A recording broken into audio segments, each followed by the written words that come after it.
राज्यामध्ये ठिकठिकाणी इंधन तुटवडा जाणवतोय. पाहुयात त्याच संदर्भातल्या टॉप 9 बातम्या. नंदुरबारच्या शहादामध्ये डिझेल भरण्यासाठी आलेल्या शेतकऱ्याला मारहाण. पेट्रोल पंप कर्मचाऱ्यांना शेतकऱ्याला मारहाण केल्याची माहिती. कॅश पेमेंट नसून ऑनलाईन पेमेंट असल्याच्या रागामध्ये कर्मचाऱ्याकडून मारहाण. परभणी शहरातील गंगाखेड मार्गावरील पेट्रोल पंपावर गोंधळ. अँब्युलन्सला डिझेल न दिल्यानं तणाव. तर जिंतूर शहरातील येदरीकडे जाणाऱ्या मार्गावर शेतकऱ्यांचा डिझेलसाठी रास्ता. वर्धा जिल्ह्याकडे डिझेल घेऊन जाणारा टँकर पलटी. कारंजा मूर्तिजापूर मार्गावरील तक्षशिला महाविद्यालयाजवळ अपघात. वेळेमध्ये मदत मिळाल्यानं चालक सुरक्षित. जालन्यामध्ये ट्रॅक्टरमधील डिझेल संपल्यानं ट्रॅक्टर शेतामध्ये उभं करण्याची वेळ. जालन्यातील बदनापूर तालुक्यामधील कंडारी गावातला प्रकार. डिझेल मिळत नसल्यानं मशागतीची कामं लांबणीवर जाण्याची भीती. डिझेल उपलब्ध करून देण्याची शेतकऱ्यांची मागणी. जळगावच्या चाळीसगावमध्ये शहरातील 10 पेट्रोल पंपांवर डिझेल उपलब्ध नाही. TV9 मराठीनं केला रियालिटी चेक. सर्वच पंपांवर डिझेल उपलब्ध नाहीचे फलक.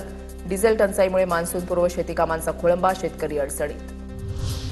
जळगावच्या मोहाडी रोड परिसरामधील पेट्रोल पंपावर सलग 5व्या दिवशी नागरिकांची गर्दी. एकीकडे कॅन घेऊन नागरिकांची रांग तर दुसरीकडे चारचाकी वाहनांच्याही रांगा. बुलढाण्यात पेट्रोल पंपावरील वाद आणि गर्दी टाळण्यासाठी अनोखी शक्कल. मेहकर ते चिखली मार्गावरील काठोळे पंपचालकाकडून ग्राहकांना कुपन वाटप. कुपन घेऊनच रांगेमध्ये आणि शिस्तीमध्ये इंधनाचं वाटप. दर दिवशी 200 कुपनचं वाटप. वाशीमध्ये सलग 10व्या दिवशी पेट्रोल पंपासमोर कॅन घेऊन शेतकऱ्यांच्या रांगा. जिल्हाधिकारी योगेश कुंभेजकर यांच्याकडून वाहनांची आरसी आणि इतर कागदपत्र तपासून डिझेल देण्याचे आदेश. कागदपत्र तपासून कॅनमध्ये 50 लिटर डिझेलचं वाटप. परभणीमधील पंपावर कंत्राटदारांना जादा पेट्रोल दिल्याचा आरोप. वसमत रोडवरील अमोल पेट्रोल पंपातील धक्कादायक प्रकार. शेतकऱ्यांना 20 लिटरच डिझेल दिलं जातं. शेतकऱ्यांचा आरोप. शेतकऱ्यांना 100 लिटर डिझेल उपलब्ध करून देण्याच्या प्रशासनाच्या आदेशाला पंपचालकांकडून केराची टोपली. आता पाहूया टॉप 9 मोठ्या बातम्या. नीट पेपर फुटी प्रकरणी आरोपी शुभम खैरनारला 6 जूनपर्यंत न्यायालयीन कोठडी. दिल्लीच्या विशेष सीबीआय कोर्टानं सुनावली कोठडी. नीट प्रकरणातील आरोपी मनीषा हवालदारनं फिजिक्सच्या प्रश्नांचे प्रिंटआउट काढण्यासाठी वापरला शाळेतील प्रिंटर. सूत्रांची माहिती. पुण्याच्या बुधवार पेठेतील शाळेतील प्रिंटर आणि कॉम्प्युटरचा थेट होता ऍक्सेस. मनीषा मांढरेच्या विनंतीनंतर हवालदारनं शाळेतील प्रिंटरचा वापर करून प्रश्नांच्या प्रिंट काढल्याची माहिती सीबीआय तपासामध्ये समोर. नीट पेपर फुटी प्रकरणामधील आरोपी मनीषा हवालदारनं भौतिकशास्त्राचा प्रश्नसंच असलेल्या नोट्स जाळल्या. सीबीआय तपासातून माहिती समोर. 6 आरोपीसोबतचे चॅट्सही डिलीट केले. सूत्रांची माहिती.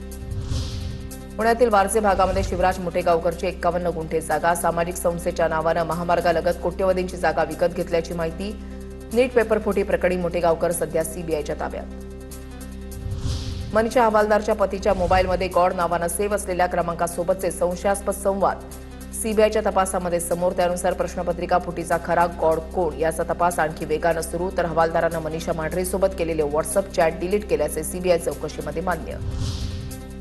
लातूरमध्ये 8 दिवसानंतरही सीबीआयचा तपास सुरू. सीबीआयच्या पथकाकडून काल रात्री पुन्हा मोठेगावकरच्या कार्यालयामध्ये चौकशी केली.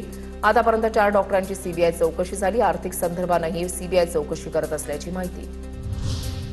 नाशिकच्या लासल गावात इंधन टंचाई प्रश्नावर सकारात्मक हालचाली. कांदा आणि भुसार शेतीमालाचे लिलाव पूर्ववत सुरू राहणार. लासलगाव व्यापारी असोसिएशनकडून लिलावात सहभागी न होण्याचा निर्णय अखेर मागे. काँगो, युगांडा आणि दक्षिण सुदानमध्ये अनावश्यक प्रवास टाळा. इबोलाच्या पार्श्वभूमीवर सरकारच्या भारतीय नागरिकांना सूचना.